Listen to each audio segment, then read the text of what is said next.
Del Evangelio según San Mateo. En aquel tiempo dijo Jesús a los sumos sacerdotes y a los ancianos del pueblo: ¿Qué os parece? Un hombre tenía 2 hijos. Se acercó al primero y le dijo: Hijo, ve hoy a trabajar en la viña. Él le contestó: No quiero. Pero después recapacitó y fue.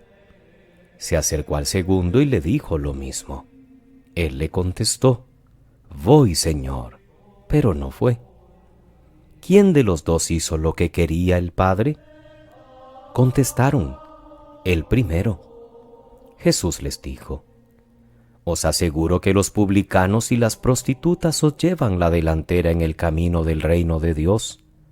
Porque vino Juan a vosotros enseñándoos el camino de la justicia y no le creísteis.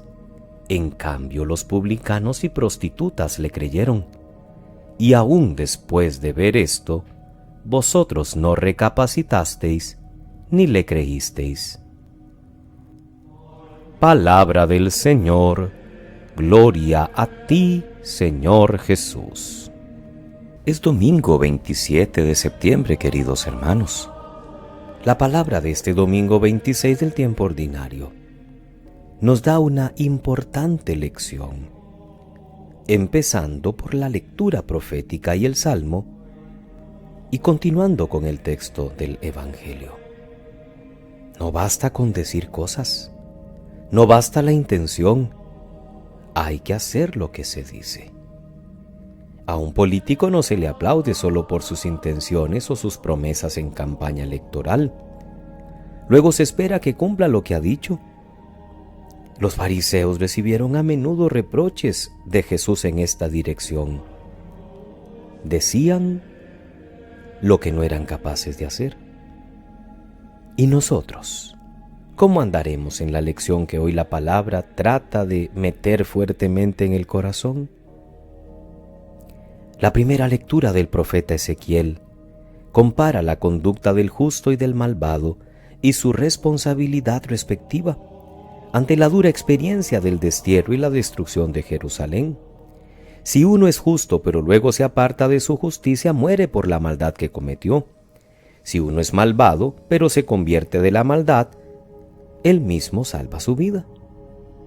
Al justo se le pide que persevere en el bien, al malvado que se convierta.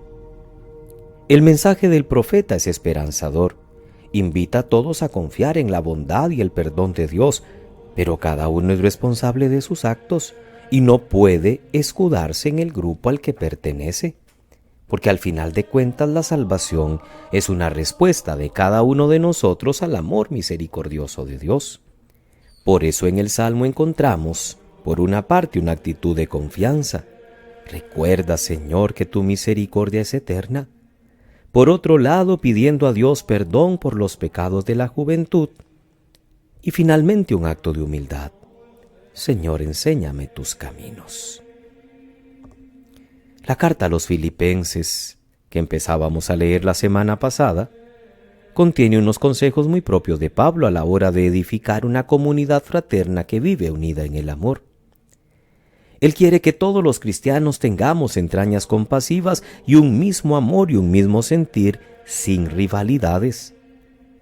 Y da consignas muy concretas de humildad para con los demás, pero sobre todo nos propone el mejor ejemplo, el de Cristo Jesús, que no hizo alarde de su condición de Dios.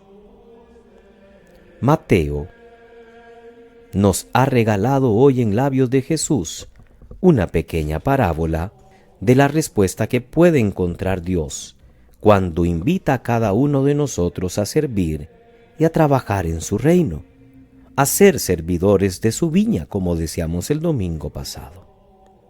Jesús ha llegado a Jerusalén. Tiene delante a los sumos sacerdotes y ancianos del pueblo, a aquellos que son orgullosos de su pertenencia de pueblo elegido. Crece por momentos la tensión con ellos. Jesús ha expulsado a los mercaderes del templo y ha pronunciado la maldición de la higuera estéril, que es símbolo de Israel, estéril frente a Dios. Y hemos dicho que la parábola es simple, es sencilla, pero expresiva, muy propia de Mateo. echa en cara la hipocresía que muchas veces reina en las actitudes. El hijo que dijo que no iría a trabajar a la viña, luego fue, y el que dijo que sí, que iba, luego no va. En este segundo es donde retrata Jesús a las clases dirigentes de Israel. Los contrapone a los publicanos y prostitutas que tienen mala fama, pero muchos de ellos han sabido acoger el mensaje del Bautista, e inclusive el suyo. No bastan las palabras, lo que cuentan son los hechos. Los destinatarios de la parábola, como hemos dicho, eran en primer lugar las clases dirigentes de Israel, que creían que por pertenecer al pueblo elegido ya todo estaba conseguido. Y lo describe Jesús en la persona del hijo que, demasiado alegre, dice sí, pero luego no obedece. No han acogido el mensaje de Juan, y menos el suyo propio. Esta parábola va a ir seguida por otras dos que escucharemos los próximos domingos: la viña que el dueño tiene que arrendar a otros y el banquete festivo que tiene que darse a otros ante el rechazo de los primeros invitados. Las tres nos van a mostrar una denuncia muy clara por parte de Jesús. El pueblo elegido no ha sabido ver el día de la gracia, no ha sabido acoger al enviado de Dios. Aquí se critica fuertemente la hipocresía de los fariseos, que cuidaban la fachada pero no los contenidos de su fe. Esa parábola no debió gustar mucho a aquellos dirigentes del pueblo, porque Jesús los comparaba con los pecadores públicos a quienes ellos despreciaban, publicanos y prostitutas, que, ha dicho Jesús, les llevan la delantera en el reino de Dios. Pero no nos tendríamos que escudar en que Jesús hablaba para fariseos, hablaba también para nosotros, si tenemos las mismas actitudes que ellos. La pregunta es también para nosotros: ¿en cuál de los dos hijos nos vemos sinceramente reflejados? Es fácil cuando estamos en la iglesia cantar, contestar amén, decir las oraciones propias, hacer buenos propósitos, pero luego esa fe se traduce en obras. Aquí quedan desautorizados los que guardan exteriormente las formas. Están bautizados, han hecho la primera comunión, se han casado por la iglesia, van a misa los domingos, llevan una medalla al cuello, pero luego en la vida su estilo de actuación no se parece en nada a lo que dicen creer.